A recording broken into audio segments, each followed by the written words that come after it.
أهلا وسهلا فيكم. اليوم رح نعمل أكلة حلو اسمها تيراميسو. بما إنه الشتوية بلشت والجو بارد، وبتعرفوا الواحد بالشتاء بيحتاج الحلو كتير. شايفين لي هالمنظر ما أحلاه، وتعالوا مع بعض نشوف شو رح نحتاج.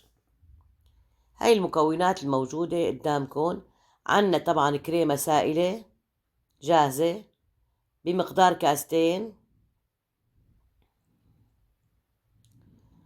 وعنا جبنة مربعات، وعنا جبنة بديل الماسكربوني. هي طبعا جبنة قابلة للدهن خفيفة الملوحة. وهي مربعات الجبنة. وعنا كاكاو بودرة للتزيين، وسكر بودرة، وقهوة سريعة الذوبان، وعنا أصابع الليدي فينجر بسكوت. وهلأ بدنا نبلش نخفق بالكريمة لناخد كثافة معينة، ونبلش نضيف الأشياء فوق الكريمة، مثل الأجبان طبعا هي أهم شي، والسكر البودرة، لأنه الكاكاو بدنا إياه للتزيين، والقهوة سريعة الذوبان بدنا نغطي فيها البسكوت، نغطي فيها البسكوت.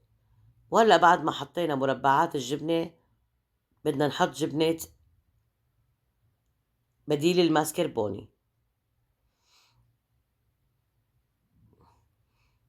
طبعا بنحتاج علبة كاملة منها، لأنه كل ما كان طعم الجبنة فيها بيعطي لذاذة بالتيراميسو. وهلأ بظن هيك حصلنا على الكثافة اللي احنا بدنا اياها. وهلأ بنشوف الحلاوة إذا خفيفة بنحط سكر البودرة.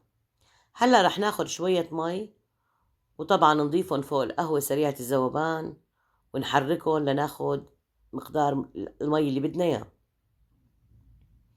هذا هو السماكة اللي بدنا اياها. لا بدنا اياها مريئة، بدنا يظهر طعم مثل القهوة. وطبعا بنحتاج قالب تشيز كيك.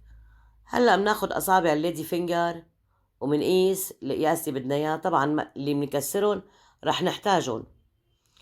وهلأ بنصف داير القالب من البسكوت مثل ما شايفين بالطريقة هاي.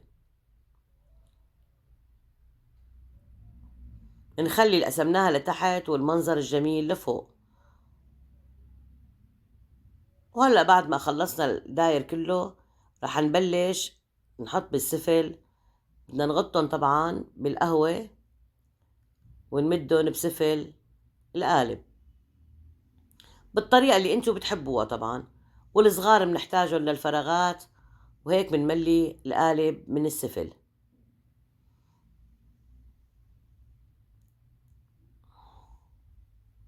وهلأ بعد ما عبينا صفة بسكوت رح نبلش نحط بالكريمة. طبعا فيكم تحطوا الكريمة، بس أنا بختار بطريقة الكيس، ما بيتوسخ، بتضل منظرها أجمل.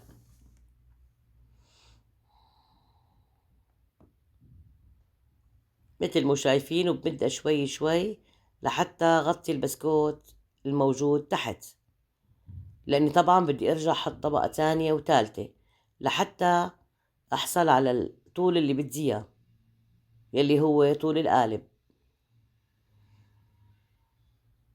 رجعنا حطينا طبقة تانية مثل ما شايفين، وبرضه كمان نرجع ندهن بالكريمة.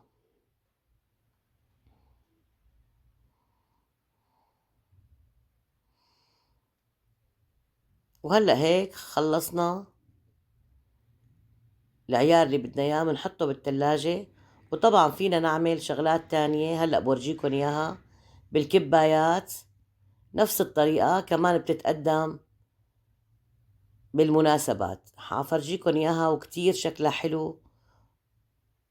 يعني مو شرط اذا ما عنا قالب تشيز كيك، فينا نستخدم اي شي نعمل فيه التيراميسو. هلا شوفوا المنظر هاد.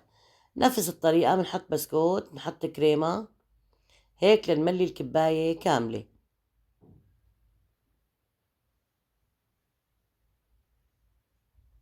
وطبعا أنا بحب استخدم كيس التزيين، ما بيوسخ الكباية أو الشي اللي أنا بدي أحط فيه. شايفين لي هالمنظر ما أحلاه، بيضل نظيف ومرتب. طبعا اللي بيستوعب طبقة تانية رح أرجع حطها. وهي كتير حلوة تتقدم بالمناسبات، تتقدم شخصية، يعني كل واحد بياخد.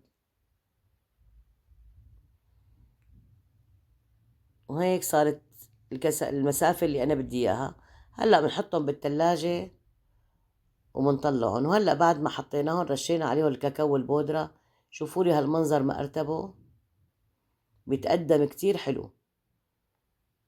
وشوفوا لي قالب التيراميسو بعد ما طلعته كيف صار حلو. وإذا عجبكن لا تنسوني من دعمكن، وأكيد رح يعجبكن لأنه عن جد طالع كتير طيب. هلأ رح نقسمه مع بعض. شوفوا لي هالمنظر ما أجمله.